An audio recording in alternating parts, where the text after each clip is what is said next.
ತಗೊಂಡಿದ್ದು ಅಂಡಿಗೆರೆ ಇದ್ದಾಗಲೇ ತಗೊಂಡದ್ ಬ್ಯಾಗ್ ಇದು. ನಾನು ಊರಿಗೆ ಹೋದಾಗ ಹೋಗೋಣ ಬಟ್ಟೆ ತುಂಬಿಕೊಂಡು ಎಳ್ಕೊಂಡು ಹೋಗೋಣ ಅಂತ ಏನೂ ಇಲ್ಲ. ಮಂಜುನಾಥನ ಕೃಪೆಯಿಂದ, ಆ ದೇವರ ಕೃಪೆಯಿಂದ ಎಲ್ಲನೂ ಕೂಡ ಒಂದೊಂದಾಗಿ ಫಿಲ್ ಆಗ್ತಾ ಹೋಗ್ಲಿ ಅಂತ ಅನ್ನೋದೇ ನಮ್ಮ ಭಾವನೆ. ಬರೋರು ನಮಗೆ ಸಪೋರ್ಟ್ ಮಾಡೋರು, ಹೆಲ್ಪ್ ಮಾಡೋರು, ಆಮೇಲೆ ಅವ್ರನ್ನ ಬಿಟ್ಟು ಬರ್ಲಿಕ್ಕೆ ನಮ್ಗೆ ತುಂಬಾ ನೋವಾಗೋದು. ಅವಾಗ ಎದುರಿಗಿದ್ದಾಗ ತುಂಬಾ ನೋವಾಗೋದು ಬರ್ಲಿಕ್ಕೆ. ಹಂಗಾಗಿ ನಾನು ಅದೊಂದು ವಿಷಯಕ್ಕೆ ಮಾತ್ರ ಹೇಳಿಲ್ಲ. ಅಲ್ಲಿಂದ ಬಿಟ್ಟು ಬರುವಾಗ ತುಂಬಾನೇ ನೋವಾಗ್ತದೆ. ಯಾಕೆಂದ್ರೆ ಪಿಕಪ್ ಮಾಡ್ಕೊಂತವ್ರು ಇಷ್ಟೊತ್ತಿನಲ್ಲಿ.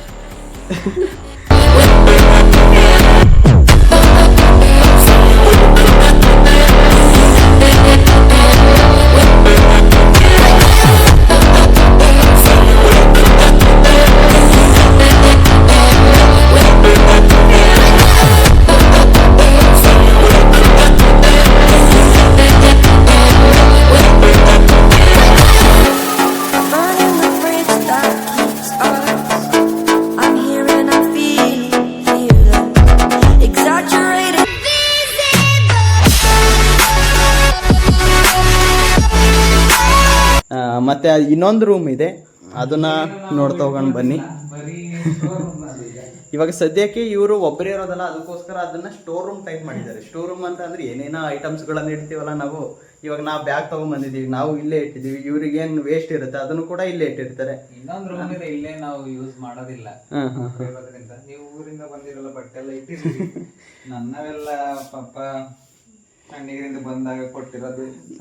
ಇದೊಂದು ಸಪ್ರೇಟ್ ಬ್ಲಾಗ್ ಬರುತ್ತೆ. ಇದೇ ಬ್ಲಾಗರ್ಸ್ನ ಒಂದು ಇದು ಗೈಸ್, ಇದು ಸಪ್ರೇಟ್ ಆಗಿ ಬರುತ್ತೆ. ಈ ಲಾಗ್ ಆದ ತಕ್ಷಣ ನೆಕ್ಸ್ಟ್ ಲಾಗ್ ನಿಮಗೆ ಸಿಗೋದೆ ಆ ವ್ಲಾಗು. ಅದಕ್ಕೋಸ್ಕರ ವೇಟ್ ಮಾಡಿ ಗೈಸ್. ಇದನ್ನ ತಗೊಂಡಿದ್ದು ಅಂಡಿಗೆರೆ ಇದ್ದಾಗಲೇ ತಗೊಂಡದ್ ಬ್ಯಾಗ್ ಇದು.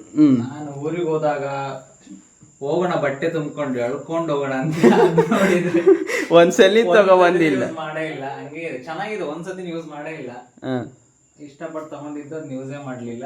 ಧೂಳ್ ಬಡಿತಿದೆ ಹಂಗೆ. ಇರ್ಲಿ, ಯಾವಾಗಾದ್ರೂ ಒಂದು ಟೈಮ್ ಬಂದೇ ಬರುತ್ತೆ ಯೂಸ್ ಮಾಡೋ ಅಂಥದ್ದು. ಇವಾಗ ಸದ್ಯಕ್ಕೆ ಅದು ಬಾಟಲ್ಸ್ಗಳೆಲ್ಲ ಇಟ್ಟಿರೋದು.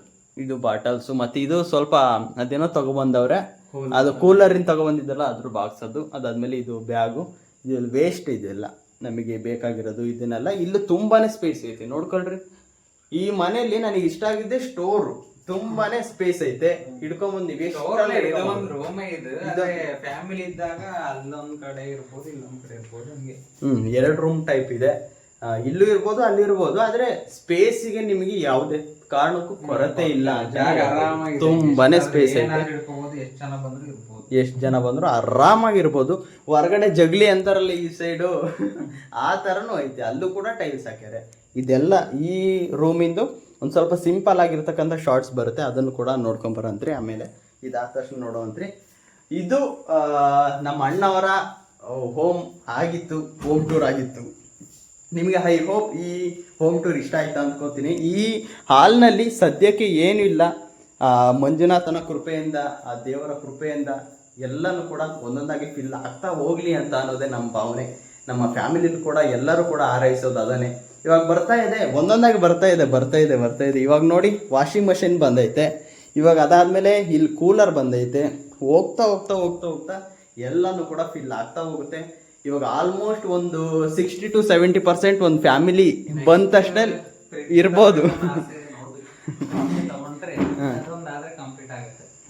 ಏನ್ ಬರೋ ಇವಾಗ ಪಟ್ ಅಂತ ಹೇಳೋದಾದ್ರೆ ಒಂದು ಫ್ಯಾಮಿಲಿ ಬಂದು ಆರಾಮಾಗಿ ಇರ್ಬೋದು. ಎಲ್ಲ ಐಟಮ್ಸ್ ಐತೆ. ಅದೇ ಫ್ಯಾಮಿಲಿ ಏನು ಕೊರತೆ ಇಲ್ದಂಗೆ. ನಮ್ಮ ಮನೇಲಿ ಏನಿಲ್ವೋ ಇಲ್ಲಿ ಬಂದಾಗ ಅದು ಇಲ್ಲ ಅನ್ನಂಗೆ ಇರಬಾರ್ದು, ಎಲ್ಲ ಇರ್ಬೇಕು. ಅದ್ ನಮ್ಮ ಫೀಲ್ ಮಾಡ್ಬೇಕು, ಏನು ಕೊರತೆ ಇಲ್ಲ. ಅದೇ ಗೈಸ್, ಇದೇ ಇದು ಬೇಕು ಅಂತ ಅಂದ್ರೆ ನಿಜವಾಗ್ಲೂ ನಾವು ಒಂದ್ ಸ್ವಲ್ಪ ಹೆಂಗಿದ್ವಿ, ಏನ್ ಮಾಡಿದ್ವಿ, ಅದೆಲ್ಲ ನಾವು ನೋಡಿರ್ತೀವಲ್ಲ. ಅದಕ್ಕೋಸ್ಕರ ನಮ್ಮ ಫ್ಯಾಮಿಲಿ ಆಗಿರ್ಬೋದು, ನಮ್ಮ ಅಪ್ಪ ಅಮ್ಮ ಅವ್ರು ಒಂಥರ ಫೀಲ್ ಮಾಡ್ಬೇಕು, ಅಯ್ಯೋ ನನ್ನ ಮಕ್ಕಳು ಇಷ್ಟು ಚೆನ್ನಾಗಿರೋ ಮನೆ ಕರ್ಕೊಂಬಂದ್ರಲ್ಲ, ಏನೂ ಇಲ್ಲ ಅನ್ನೋ ಕೊರತೆಯನ್ನ ಎಲ್ಲ ಇದೆ ಅನ್ನೋದನ್ನ ಮಾಡಿಸ್ತಿದಾರಲ್ಲ, ಅದು ಅವರಿಗೆ ತುಂಬಾನೇ ಹೆಮ್ಮೆ ಆಗುತ್ತೆ ಅಂತ ನಾನು ಅನ್ಕೊಂಡಿದ್ದೀನಿ. ನಮ್ಮ ಅಮ್ಮವರು ಹೇಳಿದ ಪ್ರಕಾರ ನಾವು ಒಂದು ಮನೆ ಮಾಡೋಕಂತ ಆಸೆ ಇದೆ. ನೋಡೋಣ ಏನಾಗುತ್ತೆ. ನಿಧಾನಕ್ಕೆ ಆಗಲಿ, ಪರವಾಗಿಲ್ಲ, ನಮಗೇನು ಅವಸರ ಏನಿಲ್ಲ. ನಿಧಾನಕ್ಕೆ ಆಗಲಿ, ಎಲ್ಲನೂ ನಿಧಾನಕ್ಕೆ ಆಗಲಿ. ನಿಧಾನವೇ ಪ್ರಧಾನ ಅಂತ ಹೇಳ್ತಾರಲ್ಲ, ಆಗಲಿ. ನಾವು ಇದಕ್ಕಿಂತ ಒಂದು ಸ್ವಲ್ಪ ಚೆನ್ನಾಗಿರೋ ಮನೆನೇ ಮಾಡ್ಬೋದು, ಯಾರಿಗೆ ಗೊತ್ತು. ಆ ದೇವರ ಆಶೀರ್ವಾದದಿಂದ ನಿಧಾನಕ್ಕೆ ಮಾಡೋಣ. ಇದು ಹೋಮ್ ಟೂರ್ ಆಗಿತ್ತು ಅಂತ ಅನ್ಕೋತೀನಿ. ಚೆನ್ನಾಗಿತ್ತು. ಐ ಹೋಪ್ ನನಗೆ ಅಂತೂ ತುಂಬಾನೇ ಇಷ್ಟ ಆಯ್ತು, ತುಂಬಾನೇ ಪ್ರೌಡ್ ಫೀಲ್ ಇದೆ. ಅಣ್ಣಿಗೇರಿಲಿ ಆ ವ್ಲಾಗನ ಮಾಡಕ್ ಹೋಗಿಲ್ಲ, ಅಲ್ಲೂ ಕೂಡ ತುಂಬಾ ಚೆನ್ನಾಗಿತ್ತು. ಅಲ್ಲಿ ಕಂಪೇರ್ ಮಾಡಿದ್ರೆ ಇಲ್ಲಿ ತುಂಬಾನೇ ಇನ್ನೂ ಸ್ಪೇಸ್ ಜಾಸ್ತಿ ಆಗೈತೆ. ಇದೇ ತರ ನಮ್ಮ ಬ್ರದರು ಮೆಟ್ಟಿಲುಗಳನ್ನ ಹತ್ಕೊಂತ ಹೋಗ್ತಾ ಇರ್ಲಿ. ಪ್ರಾಬ್ಲಮ್ ಅಂತ ಹೇಳಿದ್ರೆ ಸಣ್ಣ ಜಾಗ ಇತ್ತು, ನಾವೇನು ದೊಡ್ಡ ದೊಡ್ಡ ಐಟಮ್ ಮೇಲೆ ತಗೊಂಡು ಹೋಗ್ಲಿಕ್ಕೆ ಆಗ್ತಿರ್ಲಿಲ್ಲ. ಇಲ್ಲಾದ್ರೆ ನಾವ್ ಏನಾದ್ರೂ ತಗೊಂಡು ಹೋಗ್ಬೋದು, ತಗೊಂಡ್ ಬರ್ಬೋದು. ಯಾಕಂದ್ರೆ ಸಿಂಗಲ್ ಫ್ಲೋರ್ ಅಲ್ಲಿ ಇದೆ, ಅದು ಡಬಲ್ ಫ್ಲೋರ್ ಇತ್ತು. ಹಂಗಾಗಿ ಆ ಕಡೆಯಿಂದ ನಾವು ಲಗೇಜ್ ಶಿಫ್ಟ್ ಮಾಡ್ಕೊಂಡ್ ಬರೋದೇ ತುಂಬಾ ಸಮಸ್ಯೆ ಆಯ್ತು. ಹಂಗಾಗಿ ರಾತ್ರಿ ಎತ್ಕೊಂಡ್ ಬಂದೇವ್ರಂತೆ. ರಾತ್ರಿ ಗೈಸ್ ನಮಗೆ ಯಾರಿಗೂ ಗೊತ್ತೇ ಇಲ್ಲ. ಈ ಮನೆಗೆ ಏನಂತ ಹೇಳಿದ್ದು, ಊರಿಂದ ಬಂದ ತಕ್ಷಣ ಶಲವಡಿ ಇಲ್ಲಿಗೆ ಟ್ರಾನ್ಸ್ಫರ್ ಆಗೈತೆ, ಅಣ್ಣಿಗೇರಿಂದ ಇಲ್ಲಿಗೆ ಆಗ್ತವ್ರೆ. ಅದೇನ್ ದೂರ ಆಗಲ್ಲ, ಹತ್ರ ಆಗುತ್ತೆ, ಇಲ್ಲೇ ಹೋಗ್ತಿದ್ದೀನಿ ಅಂತ. ಎಲ್ಲ ರಾತ್ರಿ ಐಟಮ್ಸ್ಗಳನ್ನ ಯಾವ ತರ ಮೂಟೆಯಲ್ಲಿ ತುಂಬಿಕೊಂಡು ಆಟೋದಲ್ಲಿ ಹಂಗೆ ಎತ್ಕೊಂಡು. ನನಗಂತಿರೋದು ಒಂದ್ ಸೂಟ್ ಕೇಸ್, ಇದೊಂದ್ ಬೈಕ್ ಅಷ್ಟೇ, ಎಲ್ಲ ಹೋಗ್ತಾ ಇರೋದೇ. ಅದೇ ಇದಲ್ಲ, ಅದೇನೋ ಹಾಡೈತಲ್ಲ, ನೋಡಿ ಸ್ವಾಮಿ ನಾವಿರೋದು ಹೀಗೆ, ಮತ್ತೆ ಅದ ಐತೆ, ಎಲ್ಲಿ ಜೀವನ ನಡೆಯುವುದೇ ಅದೇ ನಮ್ಮೂರು. ಯಾರಿಗೆ ಹೇಳಿಲ್ಲ, ಯಾಕೆಂದ್ರೆ ಅಲ್ಲಿ ನಮ್ ಜೊತೆ ಕೆಲಸ ಮಾಡೋರಾಗಿರ್ಬೋದು, ಅವ್ರಿಗೆ ಯಾರಿಗೆ ಹೇಳಿಲ್ಲ. ನಾಲ್ಕೊಂದಲ್ಲಿ ನಮ್ ಫ್ರೆಂಡ್ಸ್ ಇದ್ರು, ಅವ್ರನ್ನ ಕರ್ಕೊಂಡೆ ಒಂದ್ ಆಟಕ್ಕೆ ಒಂದ್ ಮೇಡಮ್ ಹೇಳ್ದೆ, ಒಂದ್ ದೇವಿಕಾ ಮೇಡಮ್ ಹೇಳ್ದೆ, ಒಂದ್ ಆಟ ಮಾಡ್ಕೊಂಡೆ. ಆಟ ಬಂತು, ಯಾರಿಲ್ಲ ಬೇಗ ತುಂಬ್ಕೊಂಡ್ ರಾತ್ರಿ 11ಕ್ಕೆ ಬಂದು ಪಾಪ ಇಲ್ಲೇ ಇಳಿಸಿ ಹೋದ್ರು. ಅವ್ರು ನಾಳೆ ದಿನ ಬೆಳಕಾದ್ಮೇಲೆ ಕೇಳಿದ್ರು, ಸರ್ ಅಲ್ಲೇ ಹೋದ್ರ ಅಂತ, ಅಲ್ಲಿ ಅಂತ ಹೇಳಿದ್ರು. ಯಾಕೆಂದ್ರೆ ಹೇಳಿದ ತಕ್ಷಣ ಬರೋರು, ನಮಗೆ ಸಪೋರ್ಟ್ ಮಾಡೋರು, ಹೆಲ್ಪ್ ಮಾಡೋರು. ಆಮೇಲೆ ಅವ್ರನ್ನ ಬಿಟ್ಟು ಬರ್ಲಿಕ್ಕೆ ನಮ್ಗೆ ತುಂಬಾ ನೋವಾಗೋದು. ಅವಾಗ ಎದುರಿಗಿದ್ದಾಗ ತುಂಬಾ ನೋವಾಗೋದು ಬಿಟ್ಟು ಬರ್ಲಿಕ್ಕೆ. ಹಂಗಾಗಿ ನಾನು ಅದೊಂದು ವಿಷಯಕ್ಕೆ ಮಾತ್ರ ಹೇಳಿಲ್ಲ. ಅಲ್ಲಿಂದ ಬಿಟ್ಟು ಬರುವಾಗ ತುಂಬಾನೇ ನೋವಾಯ್ತು. ಯಾಕೆಂದ್ರೆ ಇಷ್ಟ 2 ವರ್ಷ 1 ವರ್ಷ 10 ತಿಂಗಳು ಅಲ್ಲೆಲ್ಲ ಇದ್ವಿ. ಎಲ್ಲ ನಮ್ಮನ್ನ ಮಕ್ಕಳು ತಮ್ಮನಕ್ಕಿಂತ ಹೆಚ್ಚಾಗಿ ನೋಡ್ಕೊಂಡಿದ್ದಾರೆ. ನನಗೆ ಫ್ಯಾಮಿಲಿ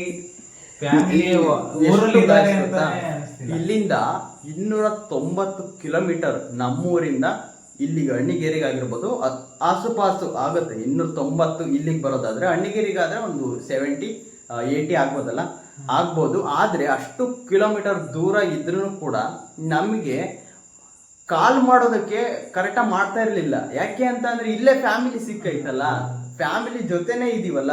ಅವ್ರು ಕೆಲ್ಸದವ್ರು ಅಂತ ಒಬ್ರು ಕೂಡ ಅನ್ಕೊಂಡಿಲ್ಲ. ನಮ್ಮ ಫ್ಯಾಮಿಲಿನೇ, ನಾವೇ ಎಲ್ಲಾನು ಕೂಡ. ನಿಮ್ಮ ಮಗ, ನಮ್ಮ ಅಣ್ಣ ತಮ್ಮ ಅಕ್ಕ ತಂಗಿ ಹಂಗೆ ಇದ್ದುಕೊಂಡು ಇಷ್ಟೆಲ್ಲ ಬಂದಿರೋದು ಇವರು. ಅದಕ್ಕೋಸ್ಕರ ಅಲ್ಲಿ ತುಂಬಾನೇ ಅಟ್ಯಾಚ್ಮೆಂಟ್ ಬೆಳೆದ್ಬಿಟ್ಟಿತ್ತು. ಎಲ್ಲರೂ ನಮ್ಮ ಮಕ್ಕಳು ತರನೇ ನೋಡ್ತಾ ಇದ್ರು, ತಮ್ಮ ನೋಡ್ತಾ ಇದ್ರು, ಅವ್ರ ಫ್ಯಾಮಿಲಿ ಒಬ್ಬರನ್ನಾಗಿ ನೋಡ್ತಾ ಇದ್ರು. ನಮ್ ಜೊತೆ ಕೆಲಸ ಮಾಡೋರು ಅಂತಲ್ಲ, ಅಲ್ಲಿ ಮೆಂಬರ್ಸ್ ಅಷ್ಟೇ. ಅದಕ್ಕೆ ಬಿಟ್ಟು ಬರ್ಲಿಕ್ಕೆ ಕಷ್ಟ ಆಗ್ತಾ ಇದೆ ಅಂತ ಅವ್ರಿಗೆ ಯಾರಿಗೂ ಹೇಳಿಲ್ಲ. ಹಾಗೆ ಬಂದ್ಬಿಟ್ಟೆ. ಅವ್ರಿಗೆ ಮನಸ್ಸು ಬೇಜಾರಾಗಿರ್ಬೋದು. ಇವಾಗ ಅಕಸ್ಮಾತ್ ಇವಾಗ ಅಲ್ಲೇ ಕುತ್ಕೊಂಡು ನಾಳೆ ಹೋಗ್ತೀನಿ ಅಂತ ಅಂದ್ರೆ ಎಷ್ಟೋ ಬೇಜಾರಾಗೋದು. ಇವಾಗ ನಾವು ಬಂದ್ಬಿಟ್ವಿ ಆಲ್ರೆಡಿ ಅಂತ ಅಂದ್ರೆ ಒಂದ್ ಸ್ವಲ್ಪನಾದ್ರೂ ಕಮ್ಮಿ ಆಗತ್ತೆ, ಬೇಜಾರಾಗತ್ತೆ ಇಲ್ಲ ಅಂತಲ್ಲ, ಸ್ವಲ್ಪನಾದ್ರೂ ಕಮ್ಮಿ ಆಗುತ್ತೆ ಅಂತ ನಾನು ಅನ್ಕೊಂಡಿದ್ದೀನಿ. ಅದಕ್ಕೋಸ್ಕರ ಅವರು ಅನ್ಕೊಂಡು ಬಂದವ್ರೆ. ಇದು ಕದಾ ಈ ತರ ಐತೆ ನೋಡಿ. ಓಕೆ ಗೈಸ್, ಈ ವ್ಲಾಗ್ ಇಷ್ಟ ಆಯ್ತು ಅಂತ ಅನ್ಕೊಂಡಿದ್ದೀನಿ. ಮಾರ್ನಿಂಗ್ ನಾನು ಬೆಳಗ್ಗೆ ಅದನ್ನ ತೋರಿಸ್ತೀನಿ ನಿಮಗೆ. ಆದ್ರೆ ಅದನ್ನ ಹಾಕಿ ನಿಮ್ಗೆ ಫಸ್ಟಿಗೆ ಹಾಕಿರ್ತೀನಿ, ಅದಾದ್ಮೇಲೆ ನಾನು ಮೇಲೆ ಹೋಗಿ ತೋರಿಸ್ತೀನಿ. ಐ ಹೋಪ್ ಈ ವ್ಲಾಗ್ ಇಷ್ಟ ಆಯ್ತು ಅಂತ ಅನ್ಕೋತೀನಿ. ಎಲ್ಲೋ ಇದ್ದವ್ರು ನಾವು, ಯಾವುದೋ ಒಂದು ಹಳ್ಳಿಲಿ ಇದ್ದವ್ರು ನಾವು, ನಮ್ಮ ಬ್ರದರು ಇಂಥ ಮನೆಯಲ್ಲಿ ಇರ್ತಕ್ಕಂಥ ಅವಕಾಶವನ್ನ ಮಾಡಿಕೊಟ್ಟಿದ್ದಾರೆ. ಇರಿ, ಪರವಾಗಿಲ್ಲ, ಹಿಂಗೆ ಇರಿ, ಇಷ್ಟು ದೊಡ್ಡಲ್ಲಿ ಮನೆಯಲ್ಲಿ ಇರಿ ಅಂತ ನಿಜವಾಗ್ಲೂ ಅಂತ ಟೈಮನ್ನು, ಅಂತ ಗಳಿಗೆಯನ್ನು, ಅಂತ ಸಮಯವನ್ನು ನಮಗೆ ತಂದುಕೊಟ್ಟಿದ್ದಾರೆ. ಅದೇ ನಮಗೆ ತುಂಬಾ ಖುಷಿ ಆಗುತ್ತೆ ಅಂತ ಒಂದು ವಿಷಯ ಆಗಿರುತ್ತೆ. ನನಗಂತೂ ತುಂಬಾ ಖುಷಿ ಆಗೈತೆ. ಅಮ್ಮ ಅಪ್ಪ ಆಗಿರ್ಬೋದು, ನಮ್ಮ ಫ್ಯಾಮಿಲಿಯವರು ತುಂಬಾ ಖುಷಿ ಇದ್ದೀವಿ. ಅವರು ಉತ್ತರ ಕರ್ನಾಟಕ ಈ ಮಂದಿ ನಿಜವಾಗ್ಲೂ ಜೀವಕ್ಕೆ ಜೀವ ಕೊಡ್ತಾರೆ ಅಂತ ಕೇಳಿದ್ದೆ. ಆದರೆ ನಾನು ಕಣ್ಣಾರೆ ನೋಡಿದ್ದೀನಿ, ಕಣ್ಣಾರೆ ಅದನ್ನು ನೋಡಿದ್ದೀನಿ. ಎಷ್ಟೋ ಆ ಎಲ್ಲ ವಿಷಯಗಳನ್ನು ಹೇಳಲಿಕ್ಕಾಗಲ್ಲ, ಹೇಳ್ತಾ ಹೋದರೆ ತುಂಬಾ ಬರುತ್ತೆ. ನಿಜವಾಗ್ಲೂ ಈ ಮಂದಿ ನಾವು ಹೆಂಗಿರ್ತೀವಿ ಅವರು ಕೂಡ ಅದಕ್ಕೆ ಡಬಲ್ ಇರ್ತಾರೆ ಅನ್ನೋದಕ್ಕೆ ಈ ಕಾರಣ ಅಂತ ಅನ್ಕೋತೀನಿ ನಾನು ನೋಡಿರೋ ಪ್ರಕಾರ. ಐ ಹೋಪ್ ಈ ವಿಡಿಯೋ ಇಷ್ಟ ಆಗಿತ್ತು ಅಂತ ಅನ್ಕೋತೀನಿ. ಇಷ್ಟ ಆದರೆ ಲೈಕ್ ಮಾಡಿ, ಶೇರ್ ಮಾಡಿ, ಕಮೆಂಟ್ ಮಾಡಿ. ಮತ್ತೆ ಮುಂದಿನ ವ್ಲಾಗ್ನಲ್ಲಿ ಸಿಗ್ತೀನಿ. ಅಲ್ಲಿವರೆಗೂ take care, bye bye guys. ಮತ್ತೇನಾರು ಹೇಳ್ತೀರಾ ಬ್ರೋ? ಏನಿಲ್ಲ, ಎಲ್ಲರಿಗೂ ಶೇರ್ ಮಾಡಿ, ಸಬ್ಸ್ಕ್ರೈಬ್ ಮಾಡಿ, ಲೈಕ್ ಮಾಡಿ, ಕಾಮೆಂಟ್ ಮಾಡಿ. ಇನ್ನೇನೇ ತಗೋಬೇಕು ಈ ಮನೆಗೆ ಅಂತ ಕಾಮೆಂಟ್ ಮಾಡಿ.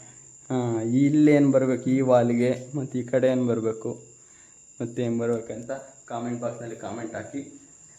ಮತ್ತು ನಾವು ವಿಡಿಯೋ ಅಪ್ಲೋಡ್ ಮಾಡ್ತೀವಿ ಅನ್ನೋದಕ್ಕಿಂತ ನಮಗೂ ಒಂದು ಮೆಮೊರಿ ತುಂಬಾ ಮೆಮೊರಿ ಇರುತ್ತೆ. ಅವತ್ತು ಹೋಗಿದ್ವಿ ಇದನ್ನು ಮಾಡಿದ್ವಿ ಅಂತ ಲೈಫ್ನಲ್ಲಿ ಯಾವುದೇ ಟೈಮ್ನಲ್ಲಿ ಓಪನ್ ಮಾಡಿ ನೋಡಿದ್ರು ಕೂಡ ಇದು ನಮಗೆ ತುಂಬಾ ಖುಷಿ ಕೊಡುವಂಥ ಗಳಿಗೆ ಆಗಿರುತ್ತೆ. ನಿನಗೇನು ಅನ್ಸುತ್ತೆ ಕೊನೆಯದಾಗಿ ಏನಾದರೂ ಹೇಳ್ತೀಯಾ? ಮೇಕಪ್ ಮಾಡ್ಕೊತವ್ರಿ ಇಷ್ಟೊತ್ತಿನಲ್ಲಿ. ಓಕೆ ಗೈಸ್, ನಾವೆಲ್ಲರೂ ಕೂಡ ತುಂಬಾ ಖುಷಿ ಇದ್ದೀವಿ. ಐ ಹೋಪ್ ಈ ವಿಡಿಯೋ ನಿಮ್ಗೆ ಇಷ್ಟ ಆಯಿತು ಅಂತ ಅನ್ಕೋತೀನಿ. ನಿಮಗೂ ಕೂಡ ಅಣ್ಣ ತಮ್ಮ ಅಕ್ಕ ತಂಗಿ ಯಾರೋ ಆಗಿರ್ಬೋದು ಇಂಥ ಫೀಲ್ ನಿಮಗೆ ಮಾಡಿಸಿದ್ದಾರೆ ಅಂತ ಅಂದರೆ ಕಮೆಂಟ್ ಬಾಕ್ಸ್ನಲ್ಲಿ ಕಮೆಂಟ್ ಹಾಕಿ. ಏನೋ ಮೇಕಪ್ ಅಲ್ಲ ಇಲ್ಲ ಗೈಸ್, ಸುಮ್ಮನೆ ಹಂಗಂದೆ. ಸ್ವಲ್ಪ ಈ ಕಡೆ ಕೆಂಪು ಆಗೈತೆ, ಅದನ್ನು ಸ್ವಲ್ಪ ತೋರಿಸೋಣಂತೆ ಆಸ್ಪತ್ರೆಗೆ. ನಾನು ಸುಮ್ಮನೆ ಹಂಗೆ ಅಂದಿದ್ದೆ, ಅವ್ರು ಕಾಮಿಡಿ ಮಾಡ್ತಾ ಇರ್ತೀನಿ ಅದೇ ಥರ. ಅಕ್ಕ ತಂಗಿ ಅಣ್ಣ ತಮ್ಮ ನಿಮ್ಗೆ ಯಾವ್ದಾದ್ರು ಈ ಥರ ಫೀಲ್ ಮಾಡಿಸಿದ್ರೆ, ಇದು ಬರೀ ಮನೆಯಲ್ಲೇ ಹೋಗೋದಲ್ಲ, ಬೇರೆ ಟ್ರಾವೆಲ್ ಕರ್ಕೊಂಡು ಹೋಗೋದಾಗಿರ್ಬೋದು, ಏನಾಗಿರ್ಬೋದು, ನಿಮಗೇನಾದರೂ ಕೊಡಿಸಿರೋದಾಗಿರ್ಬೋದು, ಆ ಥರ ಇದ್ದರೆ ಕಮೆಂಟ್ ಬಾಕ್ಸ್ನಲ್ಲಿ ಕಮೆಂಟ್ ಹಾಕಿ. ಮತ್ತೆ ಮುಂದಿನ ವ್ಲಾಗ್ನಲ್ಲಿ ಸಿಗ್ತೀನಿ. ಅಲ್ಲಿವರೆಗೂ ನಮ್ಮನ್ನು ನಮ್ಮ ಈ ಫ್ಯಾಮಿಲಿನ ತುಂಬ ಮಿಸ್ ಮಾಡ್ಕೊಳ್ತೀರಾ ಅಂತ ಅನ್ಕೋತೀನಿ. ನೋಡೋಣ ಗೈಸ್, ಮತ್ತೆ ಇದೇ ಥರ ಕೂಡು ಕುಟುಂಬ ಒಂದೇ ಹತ್ರ ಸಿಗೋದು ಇವಾಗ ಸ್ವಲ್ಪ ಕಷ್ಟ ಆಗ್ತೈತೆ. ಹೋಗ್ತಾ ಸಿಗ್ತೀವಿ. ಮತ್ತೆ ಮುಂದಿನ ವ್ಲಾಗ್ನಲ್ಲಿ ಸಿಗ್ತೀನಿ. ಅಲ್ಲಿವರೆಗೂ ಟೇಕ್ ಕೇರ್, ಬಾಯ್ ಬಾಯ್ ಗೈಸ್.